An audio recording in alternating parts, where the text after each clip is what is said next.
안녕하세요. 갤러리봉 관장 백영주입니다.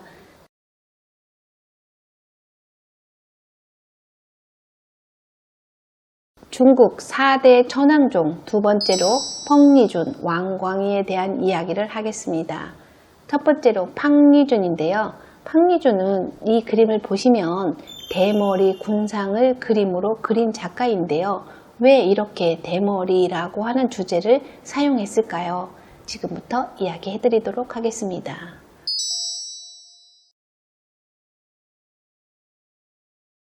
(1963년) 펑리준은 어린 시절에 문화 대혁명을 겪게 되는데요. 펑리준의 할아버지는 재산 때문에 계급 투쟁의 표적이 됐고, 아버지는 작은 도시의 철도 노동자였지만 분홍으로 불리우면서 엔지니어의 조수로 강등당합니다. 문화혁명 20년 동안 펑리준은 정신적인 상처 속에서 성장하게 되는데요.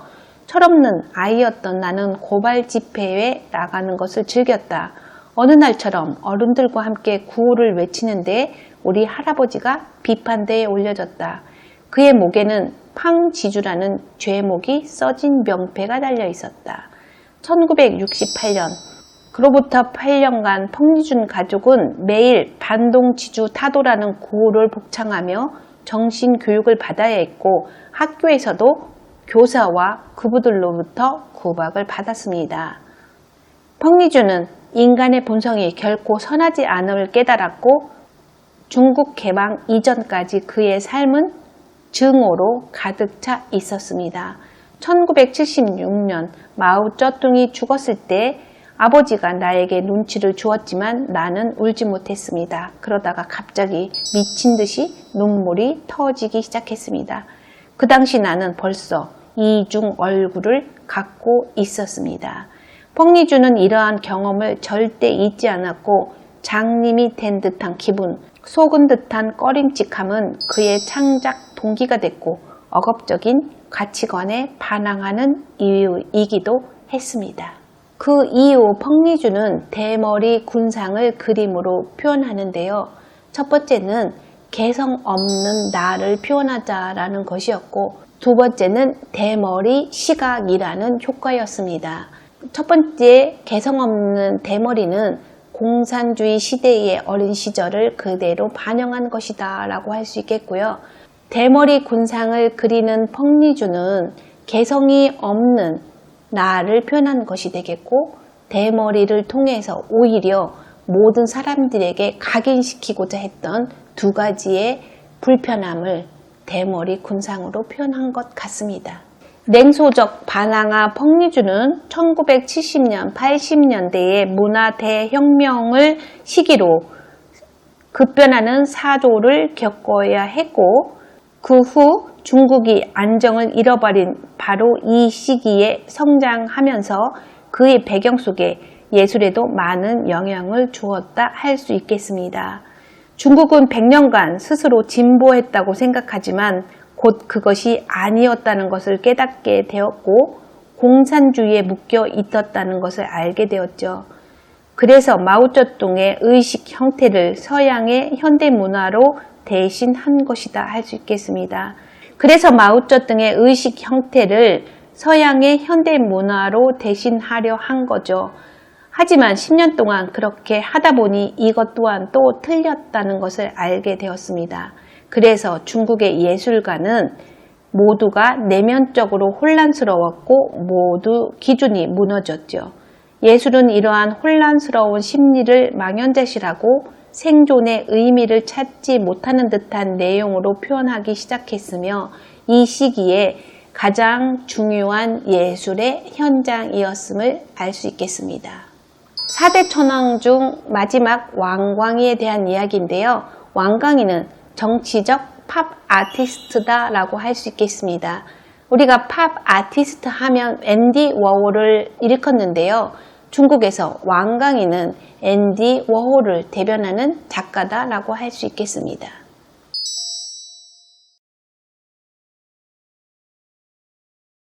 왕강이는 물질주의의 대비판 시리즈를 그린 것으로 유명한데요.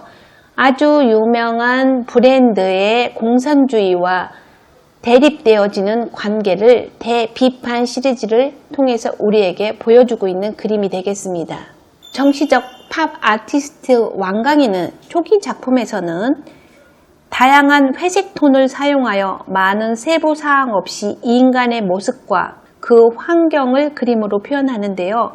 왕강이의 목표는 고전 예술 스타일에서 벗어난 스타일의 구체화, 즉 곰브리지에 대한 표현 전략에서 벗어난 새로운 스타일을 정교하게 그림으로 표현한 작가가 되겠습니다. 위대한 비판은 1990년 이후에 나타난 시리즈가 되겠는데요. 대비판은 왕강이의 가장 유명한 작품인데 이 작품은 문화혁명의 선전 이미지와 서양 광고의 현대적인 로고를 사용합니다. 왕강이는 1990년에 이 시리즈를 시작하였는데요. 2007년에는 정치와 상업전 선전 두 가지 형태의 세뇌를 하는 것이라고 확신하게 되면서 시리즈를 끝내게 됩니다. 1990년 이후에는 각 이름, 장소, 생년월일, 성별과 함께 유아, 성인, 개인의 이미지가 포함되어져 있는데요. 강제적인 세뇌가 일어나는 냉전 시대에 성숙하여 오늘날까지도 지속되는 호혜적 의심과 다가오는 위험이라는 풍지를 감지하고 있었습니다. 즉, 권력과 개인 사이의 관계를 다루고 있다라고 할 수 있겠습니다. 권력은 집단적 두려움을 증가시켜 무방비 상태의 사람들을 갑자기 맞닥뜨릴 수 있는 불확실한 위험에 놓이게 함으로써 지배력을 유지한다라고 하는데요.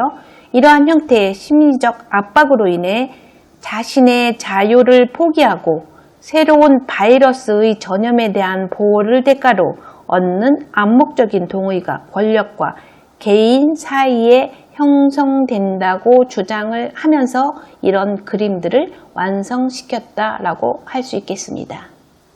2000년 이후에는 유물론 시리즈를 보여주고 있는데요. 작품과 초월자 사이의 관계를 표현한 것이다 라고 할 수 있겠습니다.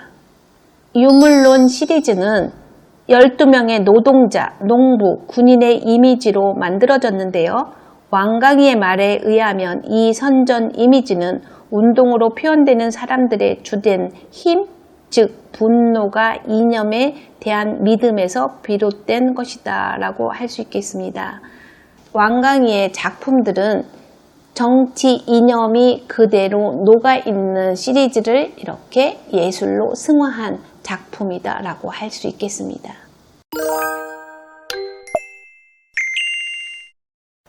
사대 천왕에 대한 이야기였는데요. 중국 미술은 문화혁명 이전과 문화혁명 시기, 문화혁명 이후를 이야기하고 있습니다.